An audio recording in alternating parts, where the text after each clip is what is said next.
एक समय की बात है। परमेश्वर कबीर साहब जी महाराष्ट्र के पंढरपुर के पास एक आश्रम बनाकर सत्संग किया करते थे। सत्संग में ज्ञान की बातें बताते थे जो सभी लोगों को बहुत अच्छी लगती थी। श्रद्धालु लोग कबीर साहिब जी के ज्ञान से प्रभावित होकर नाम दीक्षा लेकर भक्ति करने लगते थे।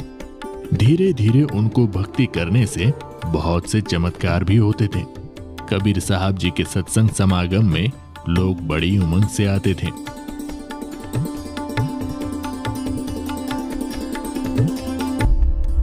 उन्हीं भक्तों में से एक भक्त का नाम रंका था। रंका भगत जी एक सच्चे सेवक थे। उनकी पत्नी बंका तथा बेटी अवंका भी भक्ति किया करती थी। उनका परिवार बहुत निर्धन था।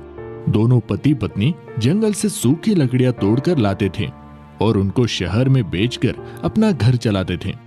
उस काम में वो बहुत ही मेहनत किया करते थे।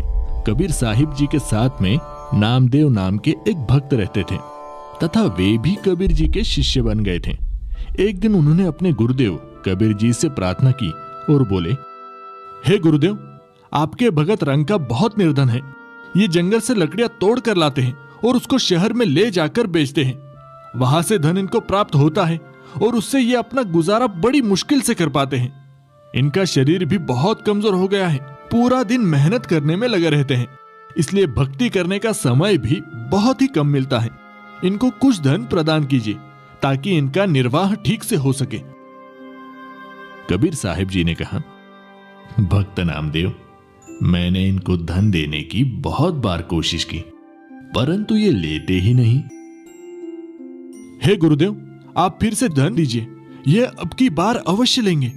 बड़े दुखी है दोनों। ठीक है बेटा, समय आने दो। एक दिन रंका और बंका रोजाना की तरह जंगल से लकड़ियां सिर पर लेकर आ रहे थे। जिस रास्ते से वे दोनों आ रहे थे तो कबीर जी अपने शिष्य नामदेव जी को साथ लेकर उसी रास्ते पर आ गए।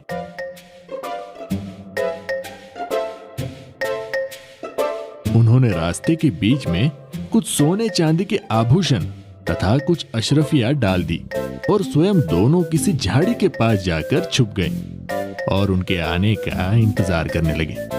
कुछ देर बाद रंका लकड़ियां सिर पर लेकर आगे आगे चल रहा था। उनकी पत्नी बंका भी पीछे पीछे लकड़ियां लेकर आ रही थी। अचानक रंका की नजर नीचे पड़ी।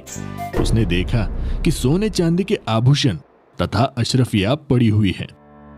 अरे, इस घने जंगल में ये किसका धन गिर गया है? यहाँ तो कोई भी आसपास दिखाई नहीं दे रहा है। ये धन जिसका भी होगा, ऐसे हम प्रयोग भी नहीं कर सकते। लेकिन मेरी पत्नी मेरे पीछे पीछे आ रही है। कहीं उसकी नजर इन पर पड़ गई तो वो भक्ति में विचलित हो सकती है, क्योंकि स्त्री को आभूषण बहुत प्रिय होते हैं। कहीं उसके मन में लालच आ गया तो सारा काम बिगड़ जाएगा। ये विचार करके सारे धन को छुपाने के लिए उस पर पैरों से मिट्टी डालने लग गया। बंका की नजर अपनी पति की गतिविधियों पर पड़ी तो उसे बात समझते देर न लगी और दूर से ही कहने लगी, चलो चलो भगत जी, मिट्टी पे मिट्टी क्यों डाल रहे हो? हाँ हाँ, चलो घर चलते हैं, आज तो बहुत देर हो गई। फिर दोनों पति पत्नी उस सारे धन को लांघकर घर चले गए। देख लो नामदेव, अब मैं क्या करूं, ये धन लेते ही नहीं। नामदेव जी को भी एहसास हो गया कि उनके लिए ये धन तो मिट्टी के समान है। वास्तव में धन तो राम नाम की भक्ति का धन होता है जो कभी भी नष्ट नहीं होता। ये इतना निर्धन होते हुए भी भगवान के दिए में खुश थे। अपनी कोई इच्छा नहीं रखते, केवल भक्ति को आधार बनाकर अपनी जीवन यापन कर रहे हैं। ये वास्तव में परम भक्त है। कबीर साहिब जी कहते हैं, कबीरा सब जग निर्धना, धनवंता न कोय, धनवंता सोई जानियो, राम नाम धन होए।